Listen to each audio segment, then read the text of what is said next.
Bismillahirrahmanirrahim. Assalamualaikum warahmatullahi wabarakatuh. Sahabat Bonanza, berjumpa kembali dengan saya Muhammad Hatta, trainer utama Spiritual Building Center, dalam berbagi kisah di sesi kedua ini. Kita akan mencoba untuk mengangkat sebuah tema sederhana tentang kehidupan para nelayan yang ada di Jepang.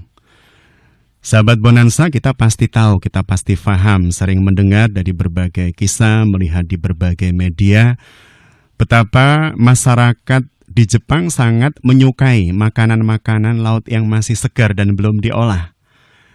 Bagaimana mereka mengkonsumsi makanan-makanan tersebut dengan nyamannya, dengan lahapnya, dan mereka merasakan sensasi tersendiri ketika mengkonsumsi makanan-makanan tersebut sebelum diolah. Kita akan mencoba untuk melihat dan mengambil pelajaran besar dari apa yang mereka lakukan. Sahabat Bonanza, dikisahkan oleh Pak Parlindungan Marpaung bahwa suatu ketika para nelayan di Jepang ketika melabuhkan kapalnya mulai mencari ikan-ikan di lautan, semakin lama ikan-ikan yang dekat dengan pantai semakin sedikit jumlahnya. Maka kemudian mau tidak mau kapal-kapal mereka berlayar ke lautan bebas, semakin jauh dari pantai dan semakin jauh dari pantai. Menariknya sekali lagi di awal sudah kami sampaikan bahwa masyarakat Jepang itu paling suka mengkonsumsi ikan-ikan yang masih segar. Artinya ketika kemudian kapal-kapal ini berlabuh, berlayar semakin jauh dari pantai, maka jarak balik ke pantainya tentu juga semakin jauh. Dan tentu dengan jarak balik yang semakin jauh, waktu tempuhnya pun akan semakin lama. Yang tentunya dengan waktu tempuh yang semakin lama akan mengurangi kesegaran hasil tangkapan laut mereka. Ini yang kemudian menjadikan hasil tangkapan laut mereka memiliki nilai tak sebagaimana yang diharapkan atau tak sebagaimana sebelumnya. Jadi mereka memiliki masalah berkait dengan kesegaran ikan-ikan yang ditangkap dari tengah-tengah lautan. Sahabat Bonanza, ketika kemudian mereka mengalami kendala ini, maka solusi pertama yang mereka cari, solusi pertama yang kemudian mereka dapatkan atau mereka temukan adalah membawa freezer-freezer besar dalam kapal-kapal mereka. Sehingga ketika mereka mendapatkan ikan-ikan hasil tangkapan dari tengah lautan kemudian dimasukkan dalam freezer itu, mereka berharap agar kiranya ikan yang tertangkap masuk dalam freezer, didinginkan, nyampe di pantai masih tetap segar, sehingga kemudian harganya tidak anjlok, tidak turun, yang tentu itu akan menguntungkan mereka. Tapi apa yang terjadi? Ternyata masyarakat Jepang memiliki selera makan makanan laut langsung tanpa diolah, yang tingkat kesegarannya mereka sudah biasa rasakan, sehingga manakala ikan-ikan tersebut di freezer, ternyata masyarakat Jepang merasakan ada sensasi rasa yang hilang ketika ikan tersebut harus didinginkan terlebih dahulu. Sangat berbeda dengan ikan hasil tangkapan langsung dari laut yang kemudian mereka langsung konsumsi. Sahabat Bonanza, ini yang kemudian menjadikan nelayan-nelayan Jepang kembali berpikir agar supaya masyarakat atau para orang-orang yang mengkonsumsi masyarakat yang mengkonsumsi hasil tangkapan mereka itu bisa mengkonsumsi dengan nyaman, merasakan enaknya dan seterusnya. Mereka pun kemudian mencari cara lain. Sampai kemudian ditemukan sebuah cara, sebuah metode, mereka membuat sebuah kolam kecil yang diharapkan dengan kolam kecil yang sudah diisi air, ditaruh di tengah-tengah kapal, ikan-ikan hasil tangkapan mereka dimasukkan ke dalam dalam air tersebut, dengan harapan sampai di pantai, ikan-ikan tersebut tetap dalam keadaan segar, sebagaimana mereka baru ditangkap. Tapi karena jumlah tangkapannya seringkali teramat sangat banyak, overload, jika dibandingkan dengan kolam-kolam air yang mereka siapkan, maka tentu ikan-ikan yang tertangkap tersebut saling bertumpuk-tumpuk satu dengan yang lain, sehingga mereka pasti sulit bergerak. Dan apa yang terjadi ketika sampai di pantai? Ternyata tingkat kesegarannya jauh menurun, sehingga daya saing pada saat dijual tetap tidak sebagaimana harga yang diharapkan oleh para nelayan. Dan akhirnya ada sebuah peristiwa luar biasa, yang peristiwa ini sebenarnya pasti desain dari Allah Subhanahu wa Ta'ala, pencipta langit bumi, mengajarkan kepada manusia ada sebuah metode, sebuah cara agar supaya ikan tersebut tetap bisa segar untuk sampai ke darat, sampai ke pantai. Peristiwa apa tersebut? Peristiwa apa yang saya maksud? Ketika kemudian para nelayan Jepang tersebut menangkap ikan-ikan, kemudian dimasukkan ke dalam kolam yang sudah mereka siapkan, tanpa mereka sadari, hasil tangkapan ikan mereka saat itu bercampur dengan hiu-hiu kecil yang juga ikut tertangkap. Jadi karena mereka melabuhkan kapalnya di tempat yang jauh dari lepas pantai, maka kemudian yang tertangkap bukan hanya ikan-ikan biasa, tetapi juga ikan-ikan hiu.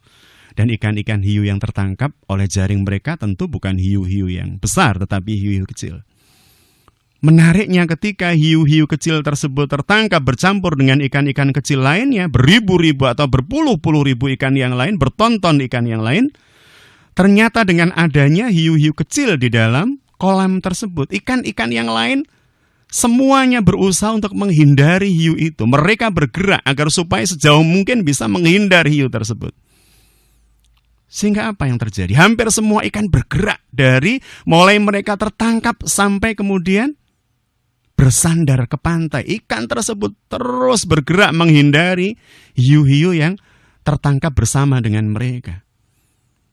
Para nelayan sempat kaget ketika kemudian ikan-ikan yang sudah tertangkap tersebut kembali dipasarkan di pantai, dijual di pantai. Ternyata harganya jauh lebih dibanding ikan yang dimasukkan di freezer atau ikan ketika belum ada hiu yang tertangkap. Maka kemudian mereka menganalisa apa yang menyebabkan ikan-ikan ini tetap segar. Tidak sebagaimana yang di freezer, tidak sebagaimana ketika kemarin mereka bertumpuk-tumpuk di dalam kolam yang sudah kita siapkan. Maka kemudian mereka mendapatkan sebuah kesimpulan yang luar biasa. Apa kesimpulannya? Ikan-ikan itu ternyata tetap segar karena mereka terus bergerak. Sepanjang perjalanan dari tengah pantai, dari lepas pantai sampai ke pantai, sampai ke daratan, sampai menyandar kapal tersebut, ikan-ikan tersebut terus bergerak. Kenapa mereka terus bergerak? Karena ada hiu yang ikut tertangkap. Dan mereka menghindari hiu-hiu itu. Sahabat Bonansa, sebuah pelajaran luar biasa yang diberikan oleh Tuhan kepada kita, oleh Allah kepada kita atas apa yang dialami oleh para nelayan Jepang ini. Apa pelajaran tersebut? Yang pertama, ikan-ikan tersebut tetap segar karena terus bergerak. Sekali lagi, ikan-ikan tersebut tetap segar karena mereka terus bergerak. Dan yang kedua, mereka bergerak karena adanya hewan yang dianggap sebagai predator atau pemangsa mereka. Sesuatu yang membahayakan mereka. Ikan itu bergerak karena mereka menganggap kalau dekat dengan hiu, maka mereka akan dimangsa. Berarti ada yang menggerakkan mereka. Dan yang menggerakkan mereka adalah kekhawatiran dan ketakutan atas sesuatu. Sehingga kemudian mereka bergerak, melompat, dan seterusnya. Dua pelajaran ini kalau kemudian kita tarik dalam kehidupan keseharian kita, menjadi luar biasa ujian yang diberikan oleh Tuhan kepada kita semua, karena dengan ujian itulah manusia akan bergerak. Artinya ujian adalah keniscayaan. Kita butuh hiu-hiu kecil dalam kehidupan kita untuk senantiasa terus bergerak. Kita butuh pesaing. Kita butuh dalam tanda petik musuh-musuh, dalam tanda petik musuh-musuh, pengkritik-pengkritik, orang-orang yang tidak suka dengan kita. Karena dengan itu semua kita akan bergerak, kita akan berpikir, kita akan kreatif, kita akan mencari solusi dan seterusnya. Kita butuh ujian dalam hidup. Maka para nabi, para rasul bisa menjadi mulia, bisa menjadi besar karena mereka dimusuhi, karena mereka mendapat ujian yang tidak ringan, karena mereka mendapat tantangan dalam hidup. Semakin kita mampu memecahkan, mencari solusi atas masalah-masalah dalam hidup, maka insya Allah kita akan semakin sehat sebagaimana ikan-ikan tersebut. Kita akan semakin segar, semakin dewasa, semakin bisa berpikir baik, semakin bisa mencari solusi benar. Sahabat Bonansa, ini sebuah pelajaran besar yang bisa kita petik ya dari perjalanan para nelayan di Jepang ketika mereka mencoba untuk menyesuaikan hasil tangkapan mereka dengan selera terbaik masyarakat pengkonsumsinya, pengkonsumsi ikan-ikan segar tersebut. Dan sekali lagi ketika Allah Subhanahu wa taala di dalam surah Al-A'raf menjelaskan kepada kita bahwa sejatinya ujian itu diberikan oleh Allah bil hasanat was sayyi'at la'allahum yarji'un. diberikan dalam bentuk kebaikan dan keburukan agar supaya kita semua menoleh atau kembali kepada Allah Subhanahu wa taala, karena sejatinya Allah sangat mencintai kita. Rob kita, Tuhan kita sangat mencintai kita, dan Rob kita tak pingin, Rob kita tak ingin kita lepas darinya, kita lalai darinya. Karena orang-orang yang jatuh dan sulit bangun dalam ujian, orang-orang yang jatuh dan sulit bangun dalam kehidupan adalah orang-orang yang tak mendekatkan, tak merekatkan, tak melekatkan dirinya dengan Allah Subhanahu wa taala. Maka Allah berkeinginan agar kiranya dengan ujian-ujian yang diberikannya kita bisa kembali menoleh. Dan ujian tersebut sekali lagi dalam Al-A'raf 168 surah ke-7, di dalamnya Allah menegaskan tak hanya dalam bentuk hal-hal yang buruk, menyengsarakan, menekan, mengkhawatirkan, membuat kita galau. Tidak, tapi ujian bisa jadi dalam bentuk hal-hal yang baik, hal-hal yang indah. Dan kita akan bahas ini lebih detail pada perjumpaan yang lain nanti. Kita akan detailkan seperti apa detail ujian yang diberikan oleh Allah pada manusia, dan bagaimana cara-cara yang kemudian Allah sudah menyiapkan agar kiranya kita bisa mentas, kita bisa bangkit, kita bisa bangun, dan kemudian berjalan lagi, berlari lagi. Sahabat Bonansa, maka jangan pernah merasa ketika ada ujian yang mampir dalam hidup kita, dia adalah penghalang. Tetapi yakinkan pada diri kita bahwa ujian itu akan membesarkan kita. Ujian itu akan mendewasakan kita. Ujian itu akan membuat diri kita lebih pandai, lebih pintar, lebih dewasa, lebih berpengalaman. Sebuah kalimat yang biasa kita dengar dari orang-orang sepuh, wabil khusus masyarakat di Jawa, ketika bayi-bayi mereka, anak-anak beliau dalam keadaan sakit. Anak-anak bayi itu, anak-anak batita itu di bawah 3 tahun ketika sakit, maka seringkali orang tua akan mengatakan ngenteng-ngentengi.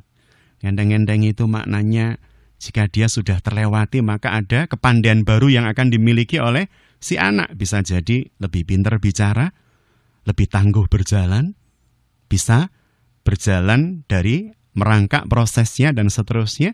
Artinya masyarakat memahami, masyarakat di Jawa memahami, orang-orang tua kita memahami bahwa ujian yang diberikan kepada anak mereka adalah dalam rangka untuk menjadikan mereka lebih baik, lebih bisa, lebih mengerti sesuatu. Kenapa filosofi ini kemudian kita tinggalkan dalam kehidupan kita? Kita tak mencoba untuk menatap tantangan hidup adalah sesuatu yang akan menyegarkan diri kita, menumbuh dewasakan diri kita, menjadikan diri kita lebih tangguh, dan seterusnya.